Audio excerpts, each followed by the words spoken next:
لیکن یہ میں دعویٰ کرتا ہوں کہ الحمدللہ جو میں نے لوگوں کو تمہارے بزرگوں سے توڑ کے اس شخص سے جوڑا ہے جس کی قبر مدینے میں ہے صلی اللہ علیہ وآلہ وسلم، یہ چیز اب ختم نہیں ہونی، یہ ذہن میں رکھیے گا۔ ڈاکٹر اسرار صاحب دنیا سے چلے گئے، ویڈیوز میں زندہ ہیں۔ مولانا اسحاق صاحب دنیا سے چلے گئے، ویڈیوز میں زندہ ہیں۔ اور انجینئر صاحب کی ویڈیوز تو آپ چھوڑ دیں، ہاں دنیا میں جہاں کہیں اسلام پہ بات ہوتی ہے نا تو انجینئر صاحب کی ویڈیو پہلے نمبر پہ کھلتی ہے اللہ کے فضل سے۔ تو آپ کیا سمجھتے ہیں مر جانا؟ اچھا میں مر گیا تو کیا ختم ہو جائے؟ جڑا میں ڈیمیج کرتا ہے تھوڑے فرقے نو ختم ہو جانا ہے؟ یہ تو میرے نبی کا انقلاب ہے، ہم تو ان کے ادنا سپاہی ہیں، یہ تو جاری رہے گا انشاءاللہ تعالی۔ تو گالیاں دینا اس طرح کرنا بھی علمی رد کرو، آؤ بات کرو۔ میں تو ان کو اکیڈمی میں دعوت دے چکا ہوں کہ آپ تشریف لائیں۔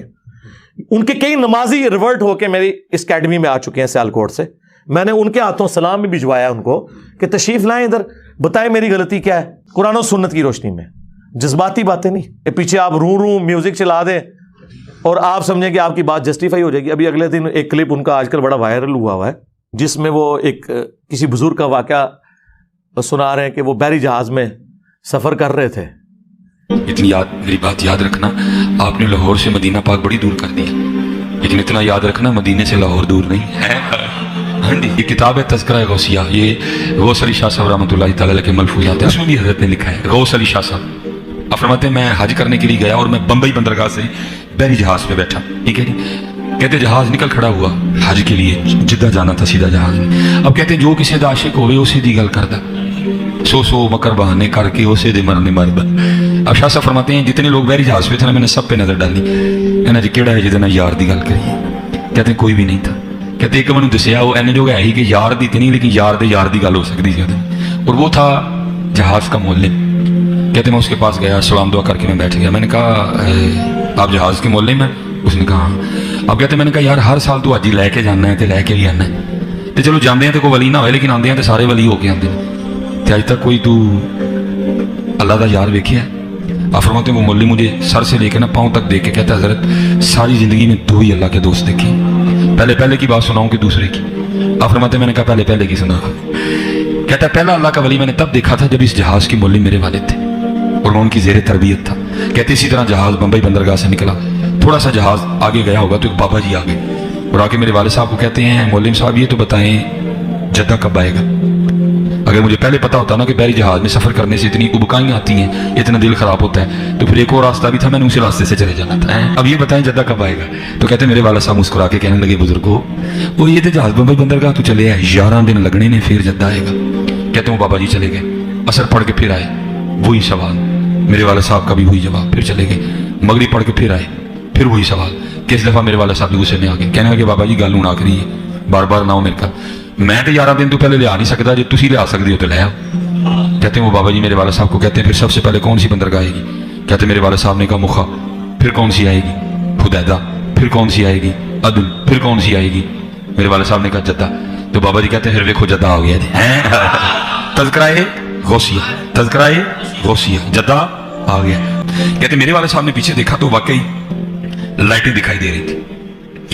کہتے والد صاحب بڑے پریشان ہوئے، دوپہر کو تو ہم بمبئی بندرگاہ سے نکلے، وہ بھی تو کراچی بھی نہیں آیا، تو یہ کیا ہوا کہ جہاز راستہ تو نہیں بھول گیا؟ کہتے جہاز کھڑا کیا گیا، بندے بھیجے گئے، جاؤ ویکھ آؤ کیڑی بندرگاہ ہے۔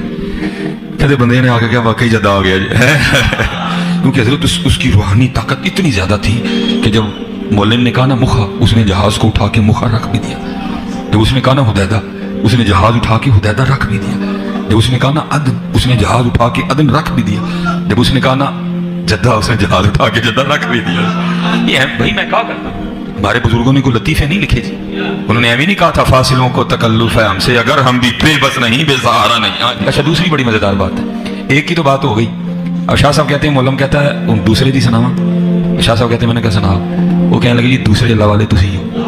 شاہ صاحب کہتے ہیں میں نے کہا بھائی پہلے تو اللہ والے کی تم نے اتنی بڑی کرامت دیکھی، تو میرا تم نے کیا دیکھا کہ میں اللہ والا ہو گیا؟ تو فرماتے ہیں مولم کہتا ہے حضرت جی اللہ والے دا پتہ بھی اللہ والے پوچھتے ہیں، یہ بہت کچھ ہے جی۔ ٹھیک ہے جی، تو وہ جہاز کے کیپٹن سے پوچھنے لگے کہ کبھی کوئی اللہ والا بھی ملا ہے؟ انہوں نے کہا جی 2 اللہ والے ملے ہیں۔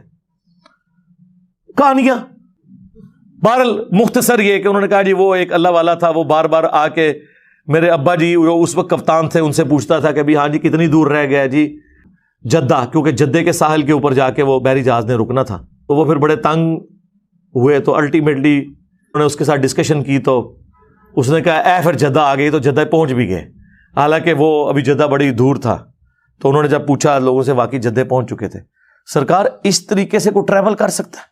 اللہ سے ڈر جائیں۔ اور پھر جو آپ یہ کہانی کروا رہے ہیں کہ جی وہ بحری جہاز سمیت وہاں پہنچ گئے جدہ، اس میں ایک ٹیکنیکل غلطی ان سے ہو گئی ہے، وہ میں نے ہائی لائٹ کرنی ہے۔ سارا دا عمرہ، سارا دا حج فارغ ہو گیا، کیونکہ یہ لم جو ہے نا وہ جدے سے بہت پہلے آتا ہے، جہاں آپ نے احرام باندھنا ہوتا ہے۔ او بابا جل ہی نکلے تہاڈا، ہاں اونوں جڑا میں کہنا تہاڈے بابیاں نوں نہ نماز دا پتا نہ حج روزے دا پتا، او بابا ایڈا جالی سی، اس کو چاہیے تھا یہ لم پہ پہلے وہ روکتا اور کہتا کہ بھائی میقات شروع ہو گیا، احرام باندھ لو۔ اس نے ڈائریکٹ سب کو جدے بجا دیا، سارے ہوتے دم واجب کرا چھڑا۔ میرے نبی سا ہے ہی کوئی نہیں، تیرے سارے بابے تے شاہی کوئی نہیں، آئے اور داڑھ تھلے۔ یہ کسی کا دماغ ہی نہیں گیا، لوگ سبحان اللہ کہہ رہے ہیں، لعنت اللہ۔ سارے ہوتے دم واجب کرواتا انہیں، کیونکہ جدے پہنچ گئے تو یہ لم تو گزر چکا ہے، جدے پہنچ گئے تو آپ باندھ ہی نہیں سکتے احرام، اور اگر باندھیں گے تو ہر بندے نے اللہ قربان، اور تو بابا دے الٹا مصیبت پہ گئی۔